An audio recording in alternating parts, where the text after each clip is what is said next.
Good morning, everybody. This is Michelle from Butterfly Survivors Tribe. So I'm going to talk about, I wanted to say, first of all, good morning to everybody. There's going to be planes over this side to the left of me. There's the road over here, but I'm in the stage area here of the tree people, again in Studio City, which I've done a video from here before, and I love it. It's beautiful, and I'm in nature, and nature is very healing.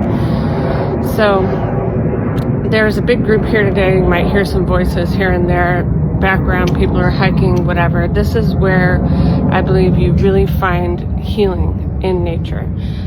There's a lady, I've mentioned her before. She wrote from Sorrows to Sapphires, Angela Williams. She's a survivor, and she wrote a book about her experience and how she healed and stuff, and from childhood sexual abuse. And a lot of times, a lot of people find a lot of healing within nature. So that's why I'm here. And again, this is going to be, I'm going to be talking about things that maybe could trigger you. So I'm going to give a trigger warning. It's sensitive material, things that are not easy to look at. A lot of times having to do with the abuse that being a childhood sexual survivor adult has caused me and countless other people. So I believe it's just a matter of getting older, finding different ways to heal, kind of picking apart your life, asking yourself questions, and trying to figure out how you can progress in your own healing. So, and I've done a lot of that. Being that I've been in therapy, some form of therapy, for half of my life now. So, one thing that I wanted to talk about today is basically there's so many different avenues of healing. And one of the things was I got a it's like one of those you know, when you go and get an MRI, right? So I got an MRI when I was about 25 for some reason, and it was like I didn't even realize that I had claustrophobia. And I found out then when that happened, when I got this MRI, and I'm like, why is it so scary that like I'm boxed in and I'm, you know, going through this MRI, and it was just, it gave me so much anxiety inside. It started in my heart and just went throughout my body, and I was really, really afraid. And I was like, when is this going to be over? It was horrible. It's like hell inside your body, you know? But it comes from the abuse, the childhood sexual abuse, and being confined, you know, held down, or all of this kind of stuff. So the way that we were treated as children, a lot of times, you know, we hold it inside, and we get to where, you know, different things come out, stemming from your childhood trauma. And you're like, why did I act that way? Why did I feel that way? Why did this happen? Why did that bother me so much? You know, you just write down like a series of questions. I recommend writing down a series of questions having to do with that, those kinds of questions. Just kind of unpack it and figure out what happened, why you feel that way, and what is a very good course of action as far as healing is concerned to help minimize any negative effects that any of these kind of abuses would have on you as an adult. I keep doing this because I'm in patchy sunlight, and there is definitely bugs here, so they're trying to get my legs and stuff. But okay, so back onto topic here. So yeah, and I believe that one incident from when I was 6 years old, when my mom's brother, the monster, held me in his lap and put his hand around my mouth and everything, I believe that is where I got claustrophobia.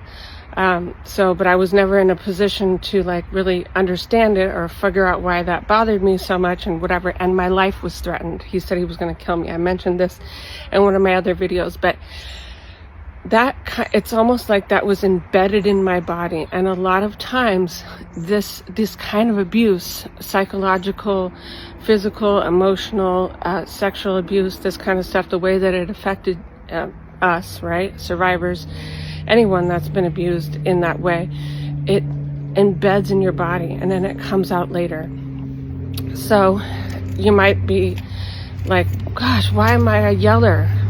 Maybe one of your parents was a yeller. Maybe, anybody, a neighbor or somebody that was in your life for a prolonged period of time when you were a kid was a yeller, and you got it. So a lot of times if we don't understand why this behavior happens, we repeat it.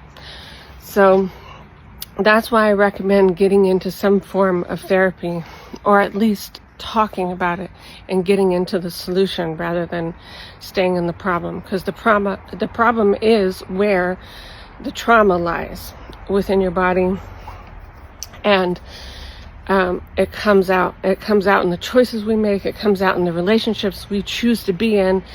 A lot of times we don't realize until we're older that we can choose the family.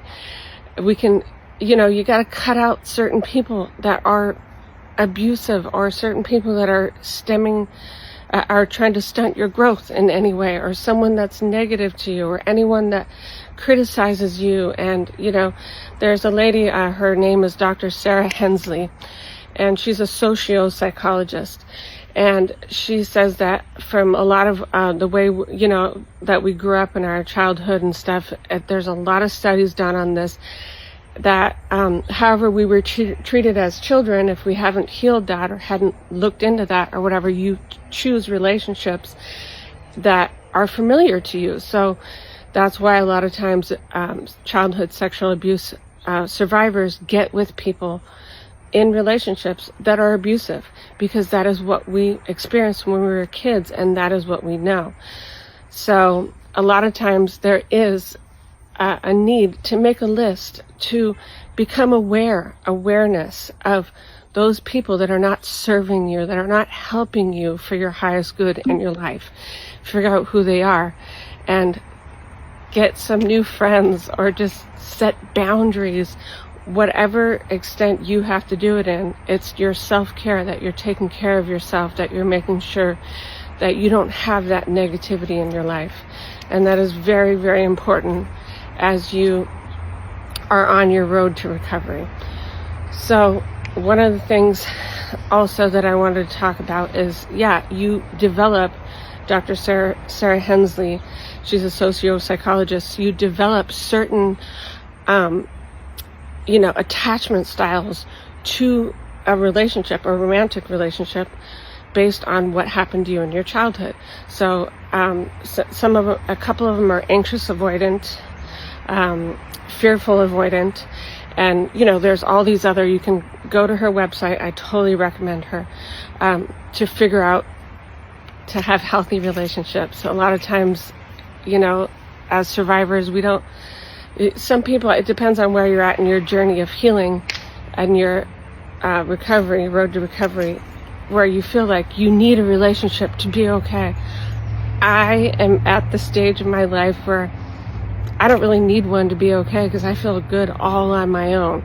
There was a magazine called The Whole Person that I read in my early 20s, and that helped a lot. I just got into all these different things like healing, yoga, all this kind of stuff, and I began to love my body through healing, through yoga and stuff, and psychosomatic healing. I've dabbled in that. There's so many different ways to heal. So I recommend definitely doing that.